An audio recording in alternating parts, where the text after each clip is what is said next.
Welcome to our online audience. I'm Stephen Feith, lead pastor at Madison Church. We've got a big day coming up. You guys know what's coming up on Tuesday? It's a big day. I'm sure you've heard about it. We've got an election, right? Yeah. Civil war, yes, that potentially, right? We've got an election. I asked people last week. I said, who is excited about this election? Because the polls showed us that this was like 80% of Americans are like, this is the midterm I'm the most excited about ever. And I asked who was excited, and nobody raised their hand. Nobody jumped out of their chair, which made you all the oddballs. Did anyone change their mind in the last week? Did you get fired up about? If you're watching online still, no movement. Okay, so again, we're the oddballs where and maybe you're just being shy. Maybe you are really secretly fired up for Tuesday. I would also suspect that there are some of you, maybe you're more willing to admit this, who's ready for it to be over? Okay, if you're online, everybody, okay, we're all excited for Wednesday morning. We're just like, we can't wait. And here's the thing. It's not that you don't care about the results. Okay, I know that. And if you're watching online, you need to know that. It's not that I'm so excited for once that you don't care who wins. It's not that you don't care about the policies. It's not that you don't care. I believe, and I know that for many of you, you do care. But you're also tired of all the commercials and all the ads, all the, what do we call, mudslinging and all of the attacks and everything. And you're just like, I don't even know who, when I vote for this person, I don't quite know what they're for, but I certainly know what they're against. And it was kind of an idea last week. We're like, I don't know what we're going to get when we vote for someone, but we know what we hope we don't get when we vote for someone. And we're like, well, I don't want that guy, so I guess I'll vote for this one or gal. We're all tired of the postcards, the ads, the commercials. This made me think of a commercial I was playing over the summer. My son, Oliver, loves watching American Ninja Warrior. I don't like it. But he thinks that these are some of the best athletes in the world. And he's wrong. You're wrong. But he thinks that he's like, man, look at this. I'm like, this is like literally a McDonald's competition. Somebody was at a play place 30 years ago and was like, could you imagine if we put 5 of these in a row and raced? And someone with money was like, yeah, let's do that. Okay, so that's what this is. That's why Oliver loves it. But during a commercial, one of the ads came on, and it said, you need to vote for so-and-so because so-and-so, this is one of those third-party ads, right? Because now politicians don't just put out their own ads. There are entire organizations that'll put on ads for you who aren't necessarily connected. But they said, vote for so-and-so because they will take on the corruption in Madison. And I didn't think anything of it, right? Because I've lived outside of Chicago, Iowa City. I've lived in Missouri. I've lived in Madison now. I've lived in all sorts of places. Every 2-4 years, these ads come up. It's like whatever city you're living in, you're where the corruption is. And so I was like, I didn't care. I was just, whatever. Like, we're watching American Ninja Warrior. I'm not paying attention. But Oliver looks at me. Are we the bad guys? My son, who's obsessed with Marvel Comics, was having an existential crisis. Wait a second. What? We're the bad guys? And I didn't even know it. And I said, no. We're not the bad guys. We're not the bad guys. So is he the bad guy? And then it gets complicated, right? Because in his world, it's very black and white. There's good guys and there's bad guys. So he's the bad guy then. It's like, son, it's complicated. It's complicated. But that's what begins to happen, even to us as adults. We don't verbalize it like Oliver, but we tend to see the other side as the bad guys. We talked about that last week. We said 80% in their own, like when they were checking the box and like, what happens if somebody else wins the election on Tuesday? They said, America as I know it will be destroyed. And I know all of you aren't that dramatic. I know some of you are. But like for 80%, for 4 out of 5 of you to say, depending on if my candidate loses, America, it's over. Oh man, we are not optimistic about what's going to happen on Wednesday. And this happens because, again, there's a lot of fear. There's a bad guy. And of course, the bad guy isn't my guy. The bad guy is your guy, right? I mean, because we're not the bad guy. And we're in the second part of a series called Talking Points. And this is a series on faith and politics, which I know most of you would rather never, ever hear in church. Or as somebody pointed out to me last week, they said, I don't want to ever talk about those things anywhere, let alone church. I said, that's fair. I forgot about that. Some people don't like talking about faith and politics. If you're a part of my family, it's like you get there at Thanksgiving and you're just waiting You're like, how quickly this year is someone going to bring up an issue that we're going to fight about for the next hour? That's what my family does for fun. It's our traditions. They don't want to talk about it anywhere, but we're going to talk about faith and politics at Madison Church. We're going to talk about it because Jesus taught about it. And whatever Jesus taught about, we talk about. That's just what we do at our church. We don't shy away from hard things. These are the talks that they do make us nervous. And I was thinking about why does it make us so nervous? Like, we talk about faith and politics and we're nervous. Why? Well, it's because you all have an experience of going to a church or knowing someone who goes to a church. You all have an experience of faith and politics in the church, and it's not good. That's why you're nervous. Nobody was looking back and said, you know what my church did in 2020? Nailed it. Absolutely nailed. You know what they did in 2016? Crushed it. My church has a history of always, no, it's never like that. And that includes us. I look back in hindsight and I say, I made mistakes in 2020. Absolutely. I made mistakes in 2016 as a pastor. I'm trying to make those things right now. And I'm hoping that by doing this now that we're doing some kind of the work here so that in 2024, when it will be more heated than it is right now.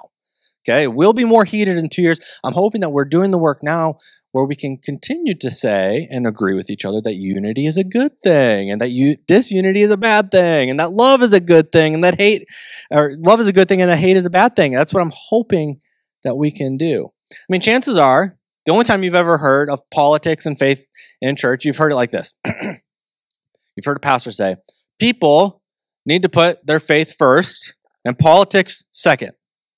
That's why you should be a Republican. Right? You've heard something like that.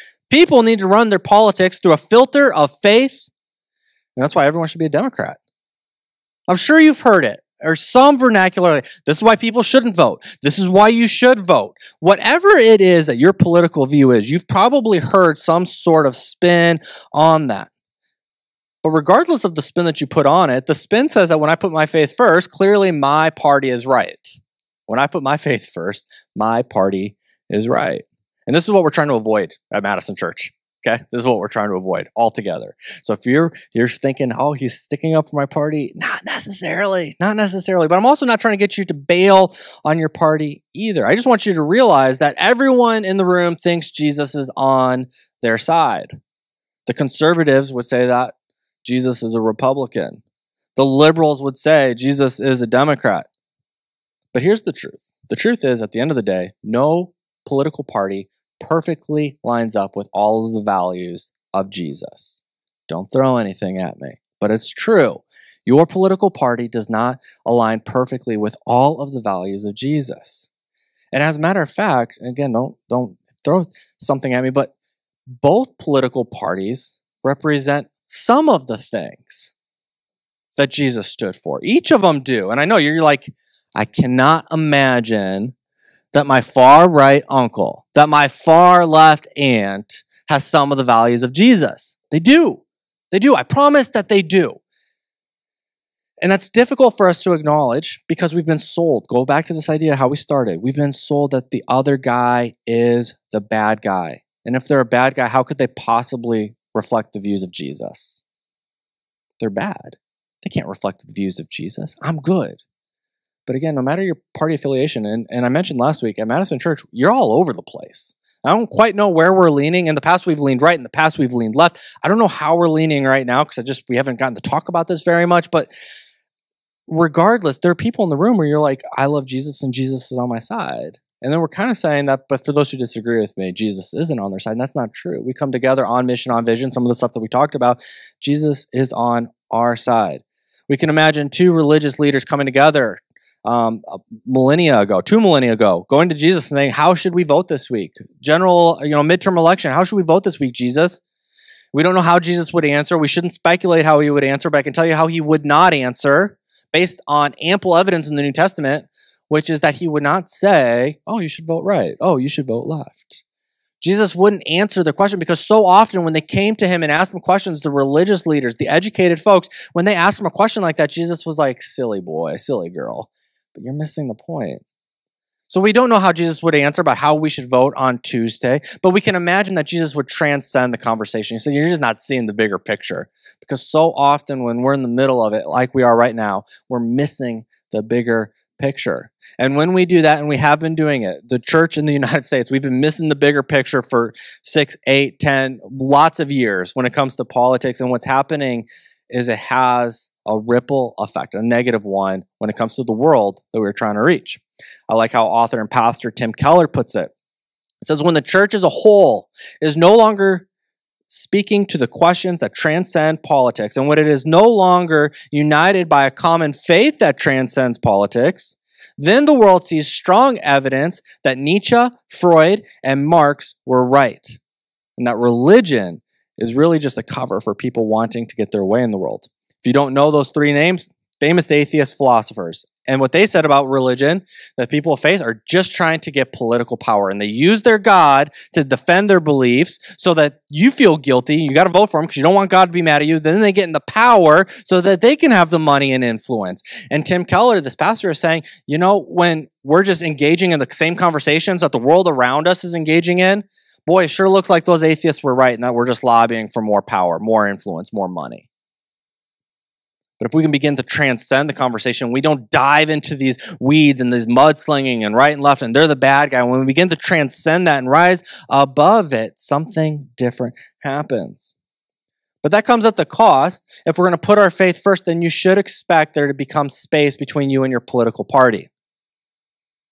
If we put Jesus first, we should begin to find space between us and other people who politically think the same way as us.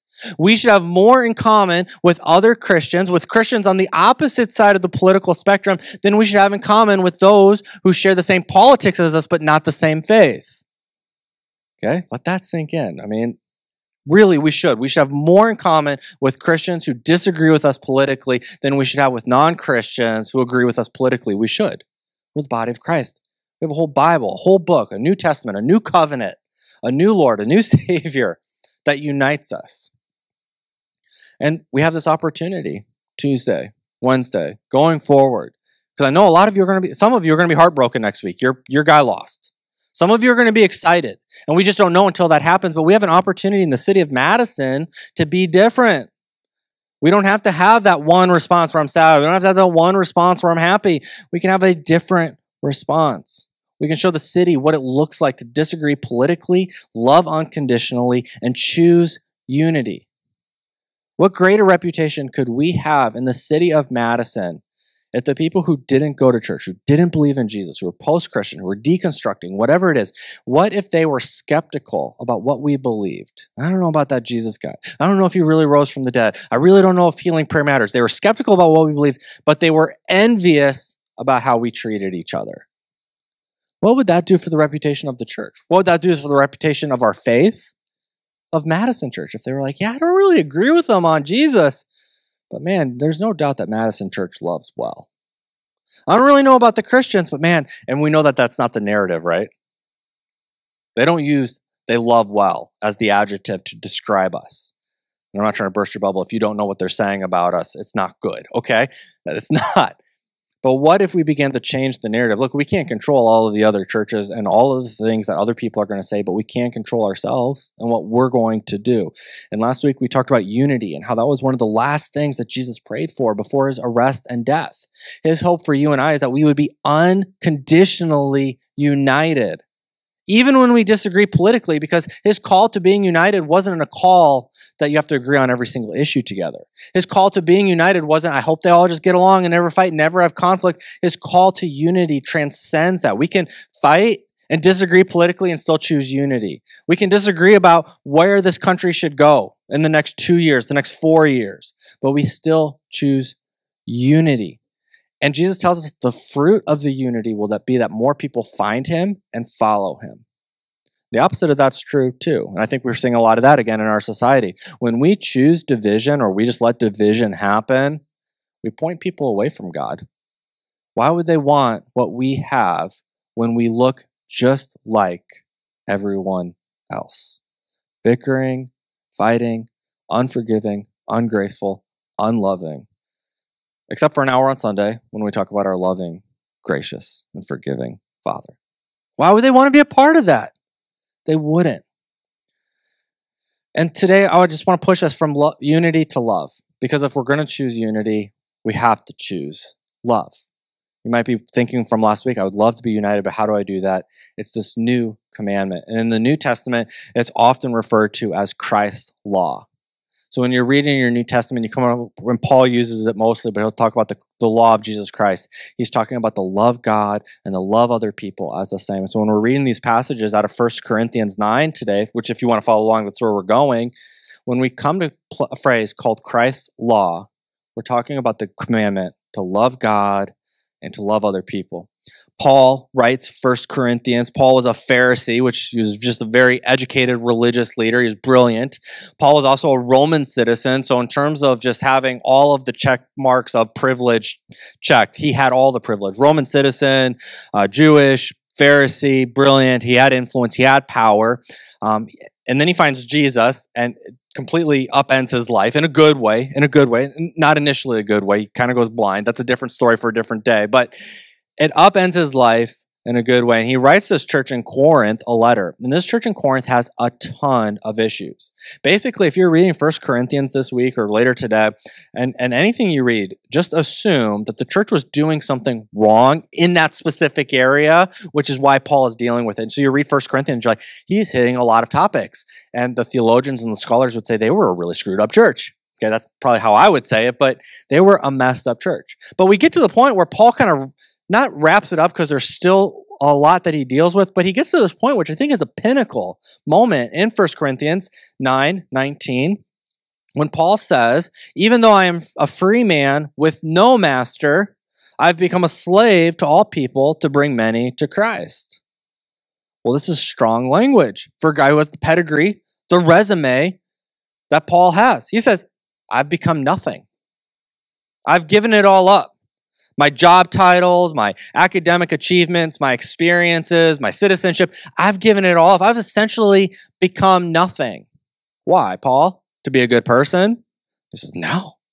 I've become a slave to all people. I've become nothing to all people so that I might bring people to Christ.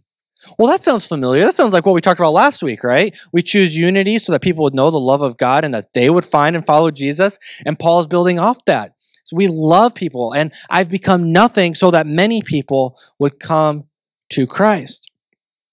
But he says, I haven't just become nothing for the sake of becoming nothing. He continues in verse 20. When I was with the Jews, I lived like a Jew to bring Jews to Christ. And when I was with those who followed the Jewish law, I too lived under that law. Even though I'm not subject to that law, I did this so that I could bring Christ to those who are under the law. He says, hey, when I was staying out with my Jewish buddies, my other Pharisees didn't eat ham because that was one of their laws. And even though I'm not subject to that law, Paul says, I'm not subject to the Torah anymore. That's old covenant. I'm not subject to that. I still lived under it. Why did you do that, Paul? To not offend someone? Was this an agree to disagree moment? That's something we talk about in our society? He says, no, I wanted to bring them to Christ. And so Paul is telling us, major on the major, minor on the minors. He says, strategically pick your battles. And when it came to being with the Jews, I followed their laws. We weren't going to fight about that. My first priority was I wanted to win them for Jesus. Then he continues, verse 21. And when I'm with the Gentiles who do not follow the Jewish law, I too live apart from the law so that I can bring them to Christ. But I do not ignore the law of God. I obey the law of Christ. So then when I'm with the Gentiles and they're having their bacon shakes at the Dairy Queen, which were prohibited against Leviticus, he says, I have a bacon shake when I'm with them because I'm not subject to that law anymore. Is it not that I disregard God's law, but there's a recognition that there's a new covenant. There's a new covenant with implications of the law, which we unpacked in a 30-part series through Hebrews, all available on Hebrews and or on YouTube. But he says, I obey the law of Christ. So why does he become a Gentile? Why does he become a Jew? Why does he become a slave? I want to see people find and follow Jesus. I want them to know that God loves them. In other words, Paul is saying, I'm willing to do anything short of sinning to convince the world that God loves them. And I wonder if that's true of you. I wonder if that's true of me. Am I willing to do anything? When I'm with the Democrats, can you imagine Paul? Scandalous. When I'm with the Republicans, I don't even want to say it. I don't even want to say it. So let's just skip that part and just say, so I can bring many to Christ. And that's what he's saying. I will do anything short of sinning to bring people to Christ. I want them to know of his love. Paul says we are to help people who are oppressed. We're to help and share burdens with each other. Republican or Democrat, left or right, leaning or far. We are to bear other believers' burdens. In Galatians 6:1, Paul writes to a different church, live creatively, friends. If someone falls into sin, forgivingly restore him, saving your critical comments for yourself. This is Eugene Peterson's paraphrase.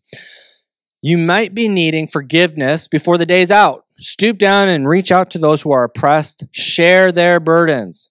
Why? And so complete Christ's law.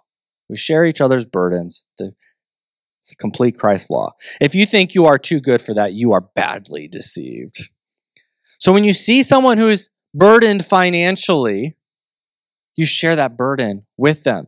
When you see someone who's burdened with their kids, with their family, with their marriage, with their work, with a physical ailment, with a mental one, someone who's gotten tripped up in this life, an addiction or something else, when we see that, we share the burden with them. And in doing so, we show them and we fulfill the law of Christ. When the concerns of others move us to action, we fulfill the law of Christ. If you're wondering this week, how can I fulfill the law of Christ? Who are you concerned about and how can you meet that need? And Paul tells you, frankly, that's it. That's the template. If you were looking for a 1, 2, 3 steps, this is it. Who are you concerned about? How can you meet the need? Meet the need. That is how we can do that. That is how we begin to choose unity. That is how we begin to show other people love. And when we do this, we're doing what Jesus told the disciples to do. He said, your love for me should move you for action to other people. And as we grow as Christians, our consciences become hardwired into the love of Christ. If it's your first Sunday, if it's your first Sunday following Jesus, you're not sure about Jesus, you're watching online, you're not sure where you're going with this. Right now, it might be hard to think that I need to love other people like God does. But the longer you follow Jesus, the more natural that becomes. I need to love other people like Jesus. Not that you ever get perfect at it, but the longer you do it, the better you're going to get at it. And when we come together like this in our church capacity where there's a whole bunch of us, we can come together and show the world the love of Christ. Now, if we're going to show the world the love of Christ, there are going to be some things that should collectively disturb us as well. Things that go against God's law, Jesus' law. That should disturb us collectively. Things like violence, things like greed, things like injustice. Those aren't political issues. That should just bother us because those take away from loving God and loving other people. But like I mentioned last week, how often fear drives us to vote one way or another. And what was Jesus' number one command? If we were going to just write down the thing that the number one command he told people, it wasn't to love each other. That's a really big one though, okay? But it was don't be afraid. And so as a follower of Jesus today, as we look forward to Tuesday or we look forward to Wednesday or whatever it is, and our candidates win or our candidates lose, and we might feel afraid, remember Jesus' command to do not be afraid. Oftentimes, I mentioned that the fear was because we're scared to giving something up. Well, don't forget that Jesus called us to give up everything. There's nothing to be scared of what can happen on Tuesday or Wednesday if we follow Jesus the way that he told us to, which is to give up everything.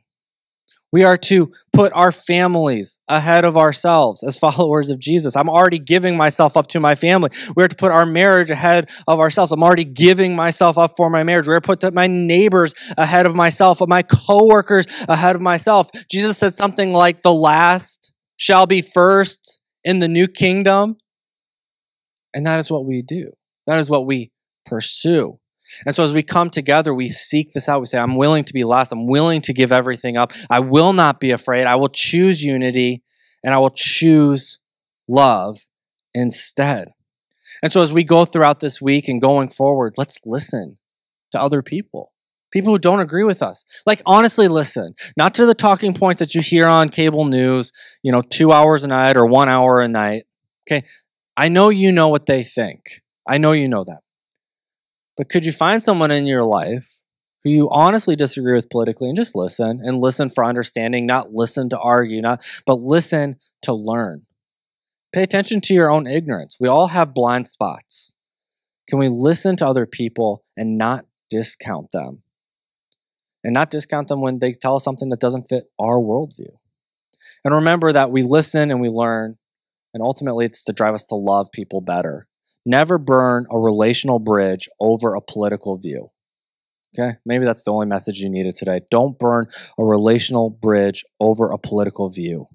This goes back to the cross. Goes back to the commandment. We can disagree with each other, but we love because people are more important than our political views.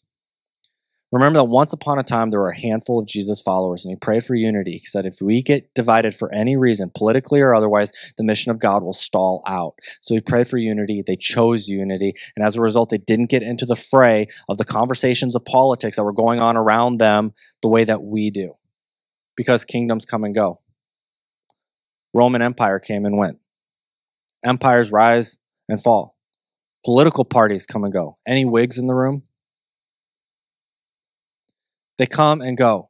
But Jesus said, I'm going to build my church, and nothing is ever going to stop it. And he did. And we've been invited to do that.